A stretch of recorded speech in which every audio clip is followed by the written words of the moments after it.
नमस्कार दोस्तों, मैं डॉक्टर कमलेश कुमार मौर्य, पहलवान गुरुदीन, विधि महाविद्यालय पनारी, ललितपुर के विधि विभाग का विभागाध्यक्ष, आज आप लोगों के समक्ष एक नए वीडियो के साथ उपस्थित हूँ।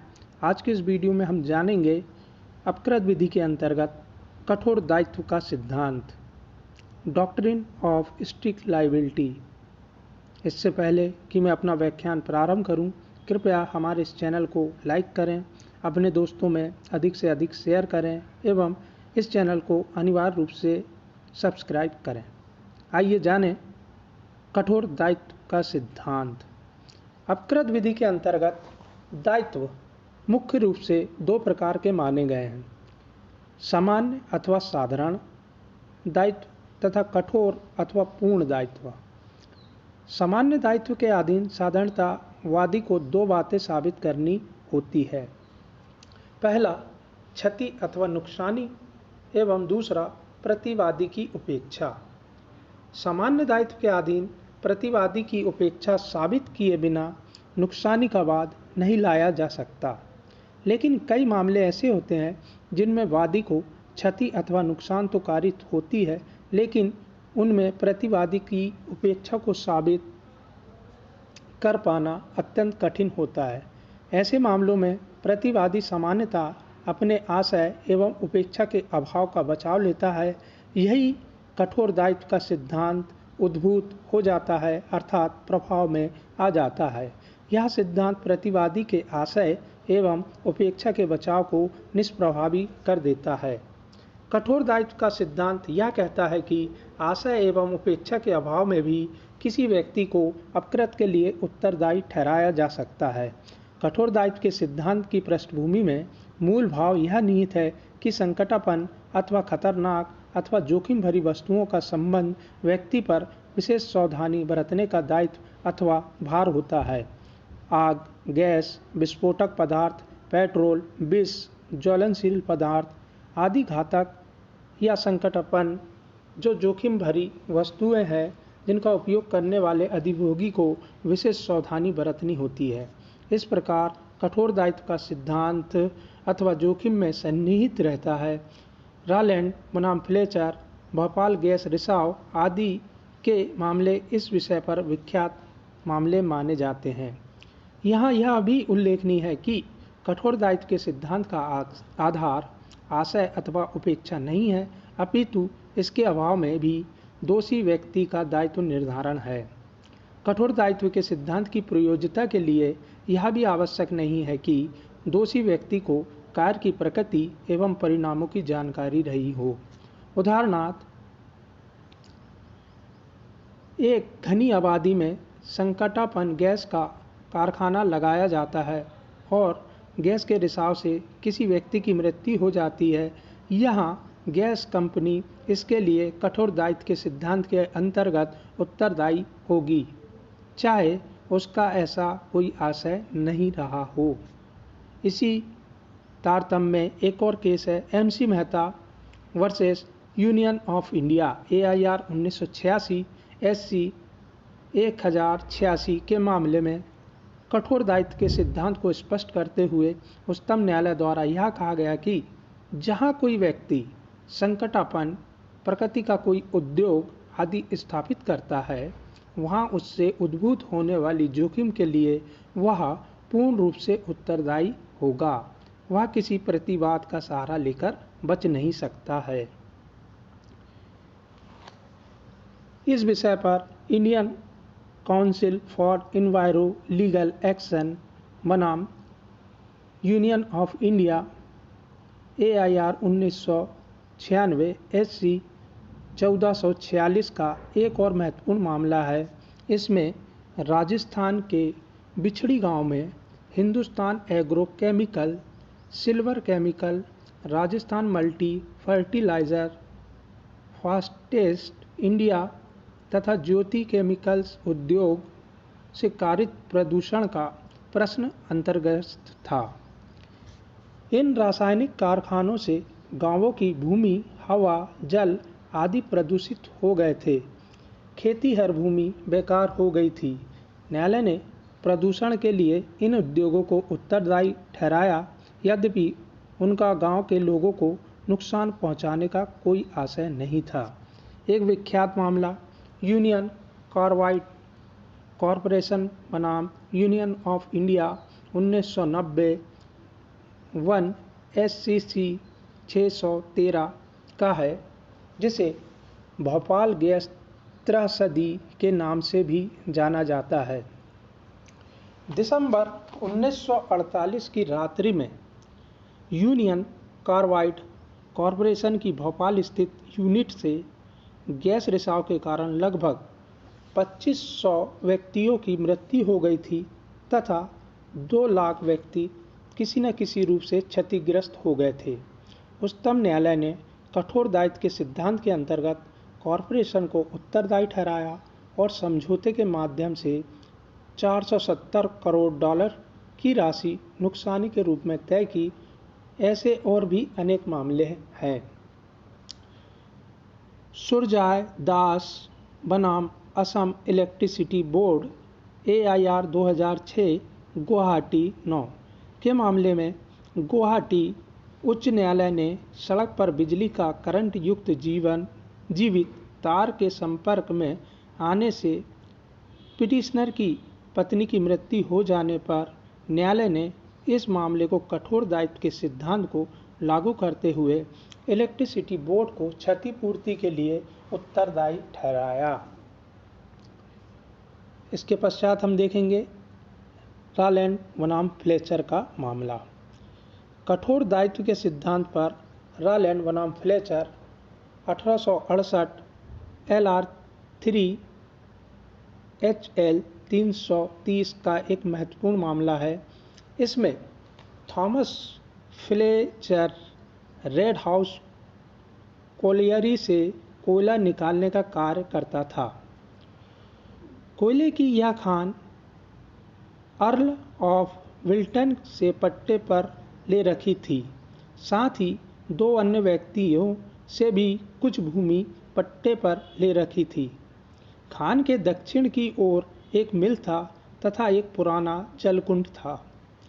सन 1860 में जॉन रिलैंड और जेहू हॉरॉक्स ने, जो इस मिल के स्वामी थे, एक नया जलकुंड बनवाया जिसका पानी फ्लेचर की खान की तरफ से होकर रिलैंड की मिल में जाता था। फ्लेचर की खानों की खुदाई के समय उसकी भूमि में कुछ पुराने कुएं एवं सुरंगें निकली। ये कुएं एवं सुरंगें उन खानों से जुड़ी हुई थी। उधर रिलैंड जब अपने अनुभवी एवं योग्य इंजीनियरों तथा ठेकेदारों से जलकुंड के तल की खुदाई करा रहा था, तब पुराने कुएं उसके संपर्क में आ गए। जब नए जलकुंड में थोड़ा पानी भरा गया तो वह किसी प्रकार उन कुओं से बहकर नीचे की ओर चला गया। परिणाम स्वरूप फ्लेचर की कोयले की खानों में पानी भर गया और खानों का काम बंद हो गया। इस पर फ्लेचर ने रिलैंड के विरुद्ध नुकसानी का वाद दायर किया। लॉर्ड सभा ने अभिलाषी प्रतिवादी रिलैंड को नुकसानी के लिए उत्तरदायी ठहराते हुए अपकृत विधि का यह महत्वपूर्ण सिद्धांत प्रतिपादित किया कि यदि कोई व्यक्ति अपने काम के लिए ऐसी वस्तु अपनी भूमि पर लाता है या रखता है जिसके वहां से पलायन करने पर अन्य व्यक्तियों को क्षतिकारित होने की संभावना है, तो वह ऐसे पलायन से कारित क्षति के लिए प्रथम दृष्टया उत्तरदायी होगा, चाहे उसने उसे रखने में कोई उपेक्षा नहीं बरती हो और न ही उसका ऐसा आशय रहा हो। इस प्रकार इस मामले में प्रतिपादित सिद्धांत का सार यह है कि कोई भी व्यक्ति बचाव में यह नहीं कह सकता कि परिवादित कार्य उसने आशयपूर्वक या जानबूझकर नहीं किया है अथवा उसका कारण दोषपूर्ण नहीं है। इस संबंध में state of Jammu and Kashmir बनाम भीमत इकबाल AIR 2007 जम्मू एंड कश्मीर का एक उदाहरणीय मामला है। इसमें बिजली के ट्रांसफार्मर के पास इलेक्ट्रिक पोल लगे हुए थे। ट्रांसफार्मर व खंभे के तार खुले हुए थे। वहां खतरे का कोई संकेत भी नहीं लगा था। उन विद्युत पोल को छू जाने से 2 बच्चों की मृत्यु हो गई। इस मामले में न्यायालय ने कठोर दायित्व के सिद्धांत को लागू करते हुए राज्य सरकार पर 7 लाख रुपए का प्रतिकर अधिरोपित किया। न्यायालय ने कहा कि राज्य की ओर से कोई रक्षोपाय नहीं किए गए थे अतः राज्य अपने दायित्व से कोई भी बहाना बनाकर बच नहीं सकता है। इसी के आगे हम एक और केस देखेंगे।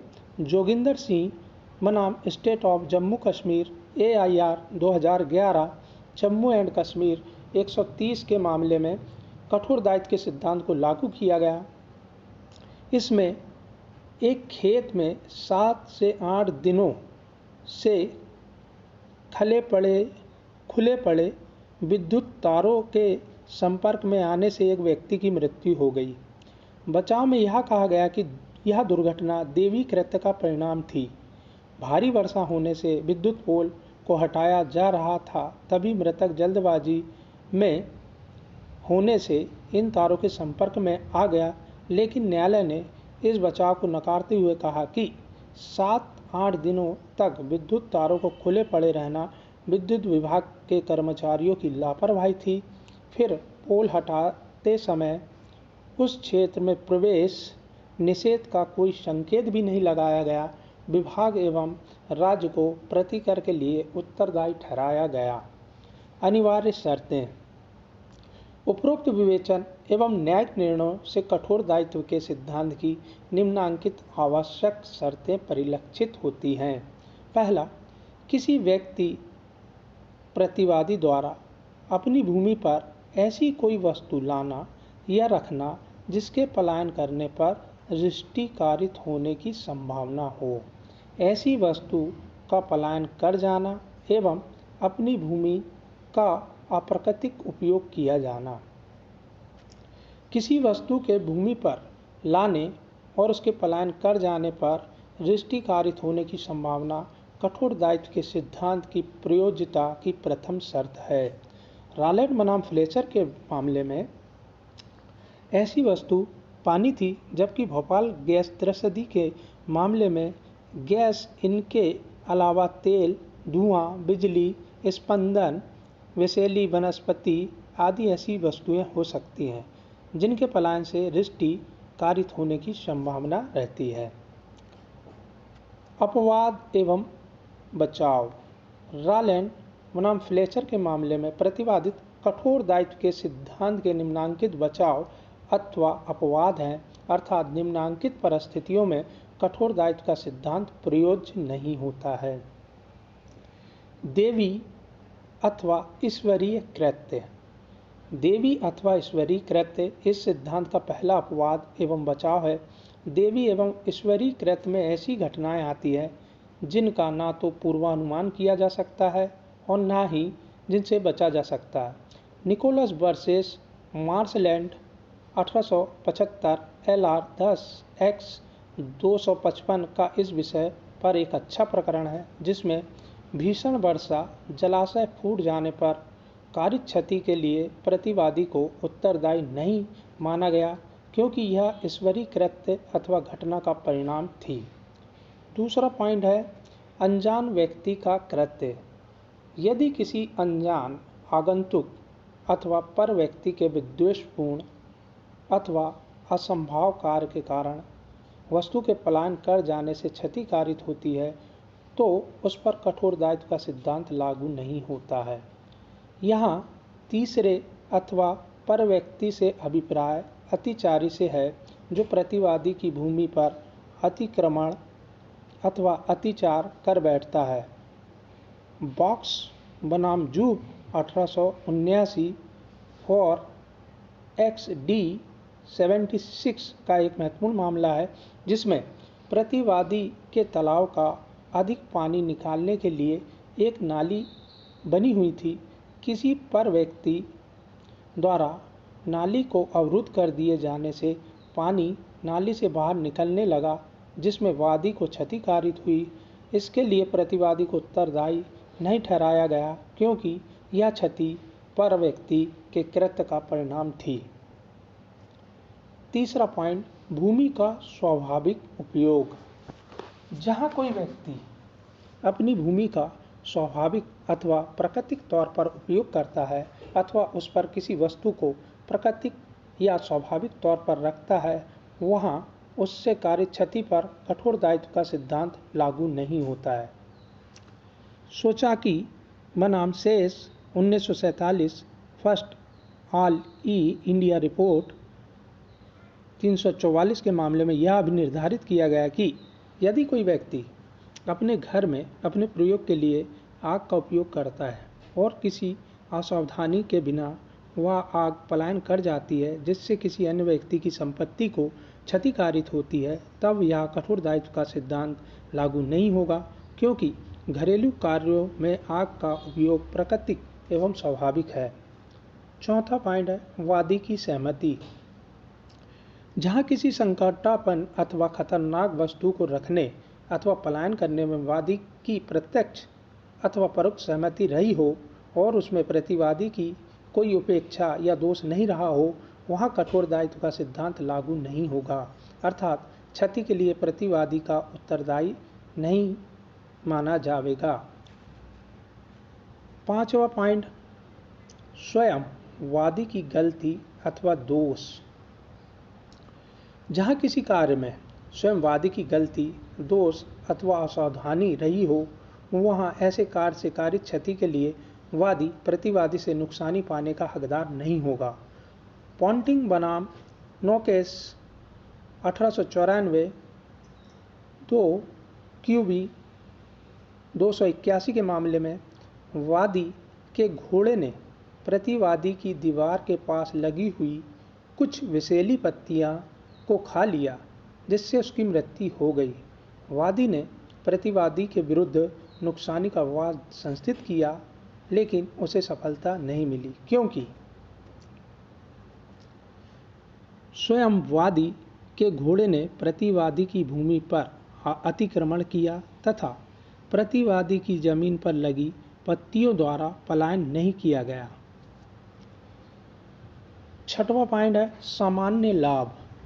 जहाँ कोई संकटापन्न वस्तु प्रतिवादी की भूमि पर एवं प्रतिवादी दोनों के लाभ के लिए लाई गई या रखी गई हो तथा उसका संचयन दोनों के लाभ के लिए हो रहा हो, वहाँ ऐसी वस्तु के पलायन पर कारित क्षति के लिए प्रतिवादी उत्तरदायी नहीं होगा, अर्थात उस पर कठोर दायित्व का सिद्धांत लागू नहीं होगा। कार टेयर्स बनाम टेलर 1871 LR 6X 217 के मामले में वादी मकान के नीचे वाले हिस्से में रहता था तथा प्रतिवादी ऊपर वाले हिस्से में। छत से पानी एक पाइप के जरिए नीचे का टैंक में इकट्ठा होता था और वहां से एक दूसरे पाइप के जरिए नाली के बाहर निकल जाता था। कुछ चूहों द्वारा पानी के टैंक में छेद कर दिया गया, जिससे पानी टपकने लगा और वादी के सामान को क्षति पहुंची। इस मामले में कठोर दायित्व के सिद्धांत के अंतर्गत प्रतिवादी को उत्तरदायी नहीं ठहराया गया, क्योंकि चूहों पर प्रतिवादी का नियंत्रण नहीं था तथा पाइप वादी एवं प्रतिवादी दोनों की सहमति से एवं दोनों के लाभ के लिए लगाया गया था। सातवां पॉइंट हमारा विधि द्वारा प्राधिकृत कार्य। डेन्नो बनाम north western gas board 1963 3 all India report 916 के मामले में यह भी निर्धारित किया गया कि यदि कोई कार्य किसी अधिनियम या संविधि के अधीन प्राधिकृत है, तब ऐसे कार्य से कारित क्षति पर कठोर दायित्व का सिद्धांत लागू नहीं होगा। यदि ऐसे कार्य में वस्तु का पलायन बिना किसी उपेक्षा अथवा असावधानी के हुआ हो। ग्रीन बनाम चेल्सिया वाटर वर्ल्ड्स कंपनी के मामले में विधि द्वारा प्राधिकृत तौर पर रखे गए पाइप के फट जाने से वादी के अहाते में पानी भर गया था, जिससे वादी को नुकसान कारित हुआ। इसके लिए प्रतिवादी को उत्तरदायी नहीं माना गया, क्योंकि पाइप विधि द्वारा प्राधिकृत तौर पर रखा गया था तथा प्रतिवादी की ओर से कोई उपेक्षा नहीं बरती गई थी। यह उल्लेखनीय है कि भारत में रॉलैंड बनाम फ्लेचर के मामले में प्रतिपादित सिद्धांतों को लागू किया गया है, लेकिन अपवादों को कोई मान्यता नहीं दी गई।